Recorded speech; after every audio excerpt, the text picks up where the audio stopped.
Hello बच्चों, let's see the question. कह रहे कि the minimum energy for a molecule to enter in the chemical reaction is called. तो क्या बेटा, जो मिनिमम से मिनिमम एनर्जी है किसी मॉलिक्यूल के लिए किसी केमिकल रिएक्शन में एंटर करने के लिए, वो कहलाती है हमारी थ्रेशोल्ड एनर्जी। कौन सी एनर्जी कहलाती है बेटा मेरी? ये हमसे डायरेक्ट पूछा गया बेटा, थ्रेशोल्ड एनर्जी कहलाती है। एक्चुअली में इसको ऐसे समझते हैं ग्राफ से, है ना। एक्टिव एनर्जी का मतलब भी समझते हैं और थ्रेशोल्ड एनर्जी का मतलब भी समझते हैं। देखिए, वैसे तो थ्रेशोल्ड एनर्जी को अब ऐसे थ्रेशोल्ड एनर्जी को ऐसे डिफाइन भी कर सकते हो। The minimum amount of energy which the colliding molecule must possess to make the chemical reaction to occur. और जो बेटा जो मिनिमम अमाउंट ऑफ एनर्जी चाहिए required to reactant molecule to participate in chemical reaction and form product, जिससे product भी form हो बेटा। ठीक है, या फिर ऐसे कह सकते हो the minimum amount of energy to pass the potential barrier, उसको बोलते हैं एक्टिवेशन एनर्जी बेटा। और थ्रेशोल्ड एनर्जी बोलते हैं बेटा जो मिनिमम एनर्जी चाहिए बेटा ताकि मॉलिक्यूल केमिकल रिएक्शन में हमारे एंटर कर सके, और जिसमें बेटा मेरे जो रिएक्टेंट मॉलिक्यूल्स है वो पार्टिसिपेट भी करे और प्रोडक्ट भी फॉर्म करे, उसको बोलते हैं बेटा जो मिनिमम एनर्जी चाहिए जिसके लिए, उसको बोलते हैं एक्टिवेशन एनर्जी।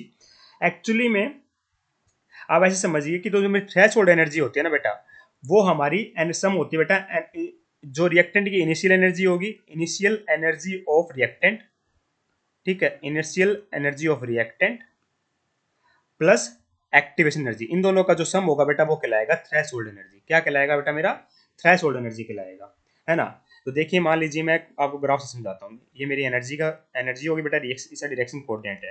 ठीक है, ये मेरा क्या है बेटा? रिएक्टेंट है कुछ, जिसकी कुछ ना कुछ अमाउंट ऑफ एनर्जी है बेटा। और यहाँ पे बेटा मेरा क्या बन रहा है? प्रोडक्ट बन रहा है ना। तो ये जो एनर्जी है ना बेटा, ये है रिएक्टेंट की एनर्जी कुछ ना कुछ ना। तो यहाँ से लेके बेटा ये मेरी होती है ट्रांजिशन स्टेट। तो ट्रांजिशन स्टेट से लेके रिएक्टेंट की जो एनर्जी कहलाती है वो कहलाती है बेटा मेरी एक्टिवेशन एनर्जी। क्या कहलाती है बेटा? मेरी एक्टिवेशन एनर्जी। और जो बेटा मेरी रिएक्टेंट की एनर्जी प्लस एक्टिवेशन एनर्जी का सम है बेटा, वो कहलाती है मेरी थ्रेशोल्ड एनर्जी, है ना। तो threshold energy is the sum of the initial energy of reactant. Initial energy of reactant कितनी है बेटा? इतनी। एक्टिवेशन एनर्जी कितनी है बेटा? इतनी। इन दोनों को सम कर देंगे तो बेटा क्या आएगी? थ्रेशोल्ड एनर्जी आएगी। मतलब threshold energy is equal to initial potential energy of reactant या फिर initial energy of reactant plus activation energy. ध्यान रखना, ठीक है। तो जो मिनिमम एनर्जी चाहिए बेटा मॉलिक्यूल को एंटर करने के लिए केमिकल रिएक्शन में, उसको बोलते हैं थ्रेशोल्ड एनर्जी। तो option number third perfectly correct होगा। और एक्टिवेशन एनर्जी किसको बोलते हैं बेटा मेरी? एक्टिवेशन एनर्जी तो होती है बेटा मेरी the amount of energy, the minimum amount of energy required to initiate reaction and form the product.